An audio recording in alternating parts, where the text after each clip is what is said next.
Hello and welcome to People in Profit. I'm Charles Pellegrin. This week, we focus on global trade and one of the major challenges facing it, the rise of protectionism. It's a common and accepted trope that free trade has led to more prosperity. The World Bank finds that since 1990, global trade has increased incomes by 24% worldwide and over 50% for the poorest 40% of the global population.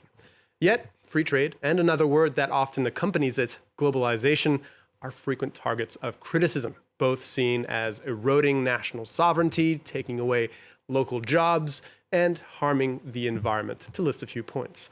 Well, here to help us make sense of this conversation and to make a strong case for unhindered trade is the Secretary General of the International Chamber of Commerce, the world's largest business organization whose purpose is to, among other things, to fight for a business-friendly environment around the globe.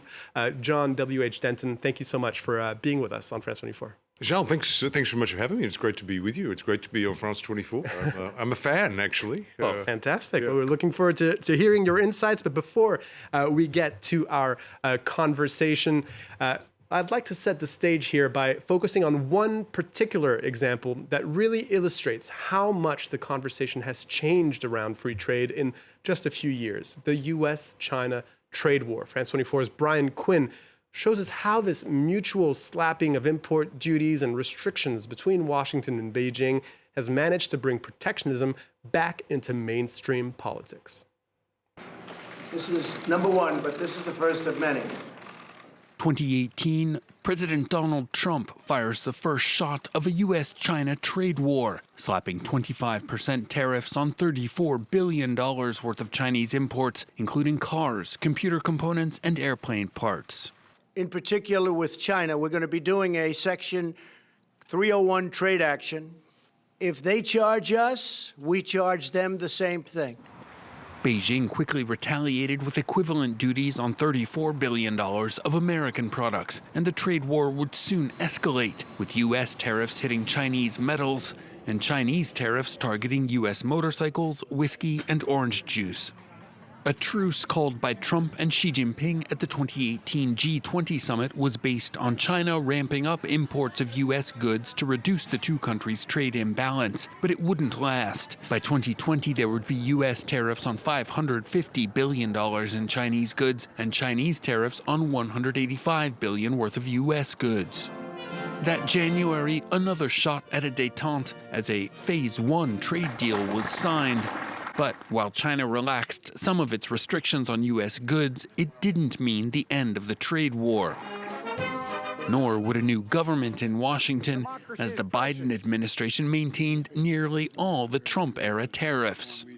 China's undercutting American companies by dumping products, erecting trade barriers, and giving illegal subsidies to corporations. Indeed, Biden has recently expanded tariffs, notably on Chinese electric vehicles, as the West accuses Beijing of leaning on heavily subsidized exports to make up for a slumping domestic economy. John Denton, you're the Secretary General of the International Chamber of Commerce. What's your reaction after looking at this timeline of events? Do you see this particular trade war as a defining moment, a defining chapter? Well, in a weird way, we've probably seen echoes of this before, and the outcome of those echoes were not particularly a lot of fun. We saw that emerge from the Great Depression. It's a consequence of the battles which were fought once protection was unleashed and trade wars was unleashed. We saw it actually again in the 70s. So we know where this story ends, which is not prosperity for all, which is what we stand for, but actually a lot of pain inflicted on a lot of consumers and citizens. And one of the points that I think really elegantly made in your presentation up front was, let's not forget that one of the benefits of open borders was we took a lot of people out of poverty. And the end of the period which is known as hyperglobalisation and a resetting to something, globalisation is not going away, but how it's being reset. We may miss the opportunities that emerge from that as well down the track.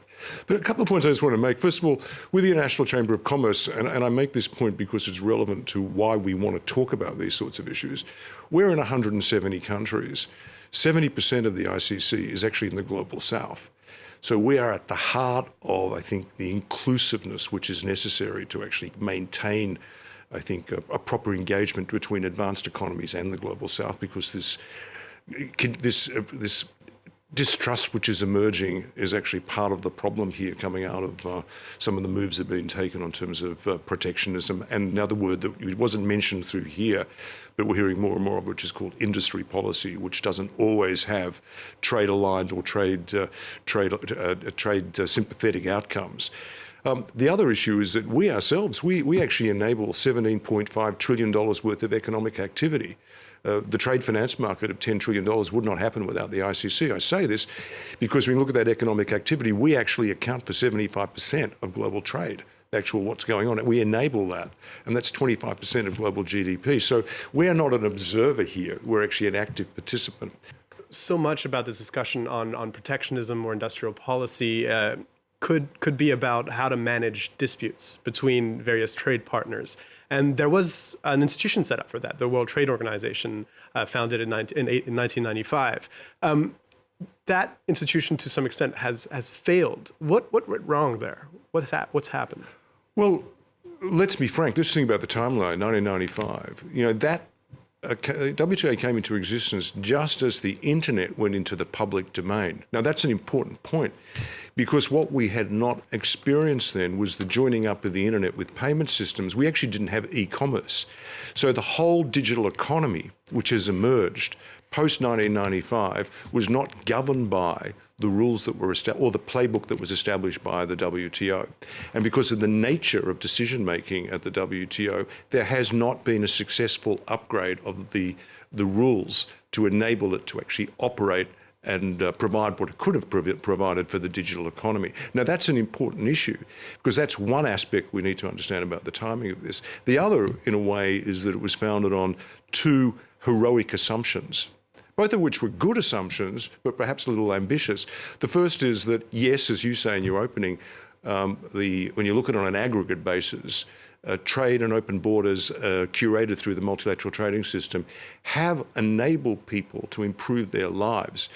But the reality was that has been unevenly distributed. So that's one point.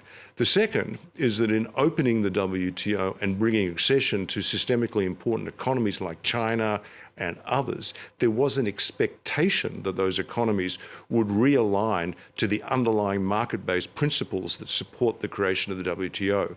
That is a heroic assumption, because that has not fully aligned. And so you actually have these two heroic assumptions or big ambitions that have not been fully met. I want to move the conversation back to Europe. The European Union is classic European. Yeah, it's my bias. It's all about us, isn't it? We're following in the European Union following in the footsteps of the U.S. In terms of erecting trade barriers, as we saw recently with the imposition of at least for now provisional duties on Chinese electric vehicle imports. Do you think this kind of measure will actually help the European car industry in this case, build up its capacity? No.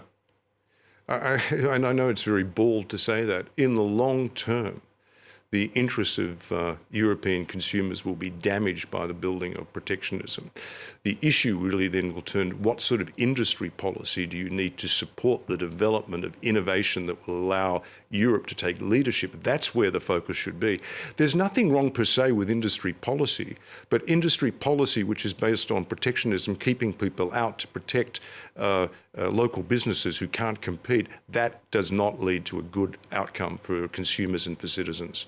A lot of animosity towards free trade and globalization is based on the fact that the benefits of those trade flows haven't necessarily been distributed fairly, and that its negative impacts have disproportionately affected the world's poorest population. Is this an assessment that you share? Well, look, I'll be really frank with you. Well, I suppose I am an Australian. You're entitled to ask more questions about Europe, and I'm entitled to use the style of an Australian.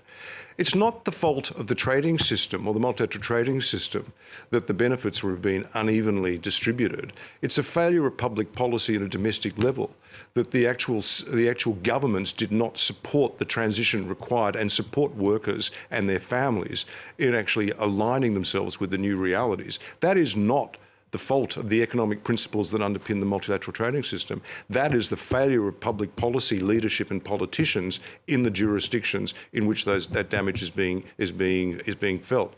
And it's a failure to understand that it's not the trading system, But it's the private actually sector the must technology have system. some responsibility in this. Of course it does, but in the end of the day, educational systems, etc., as well, the things that are actually necessary, they have been underinvested in. They have been underinvested in by capitals for decades now. You saw what happened during COVID. The underinvestment in health, that was a public policy choice that was made. Citizens have actually said they want more investment in education. They want more investment in health. Are you seeing that? Not right now. No, what I'm trying to help people understand here is that the actual problem that has emerged for communities is not driven by the existence of open market settings. It's the failure of public policy and domestic political arrangements to ensure citizens are properly geared. And of course, business does have a responsibility here, and no one denies that. In fact, business wants to be involved here. I mean, we ourselves, we've established centres of entrepreneurship in developing and emerging economies to allow this to happen. We're creating the world's largest kind of platform to enable skills to be developed as well. This is the sort of stuff you need to do. But you've got to build also skills that look forward to the digital economy, to what will be coming next. Because at the moment, a lot of the battle that we're seeing is actually for competitive advantage by US v China in the 21st century, economic superiority, and that's what this is all about. The problem you've got is you have competition in this environment, which could lead to conflict. It can also, without multilateralism being effective, multipolarity will lead to fragmentation. We need multilateralism to be reasserted, and it's in the interests of France and Europe as well. It's in the interests of Australia, because rules-based systems compared to power-based systems actually enable middle economies to prosper and emerging economies to actually participate. John W.H. Denton, you're the Secretary General of the International Chamber of Commerce. Thank you so much for speaking to us. Thank you. That's all we have time for this week, unfortunately. If you'd like to watch some of our previous editions of the show, you can check out our website or app, or even the podcast platform of your choice by searching for People and Profit. In the meantime, thank you for watching, and stay tuned.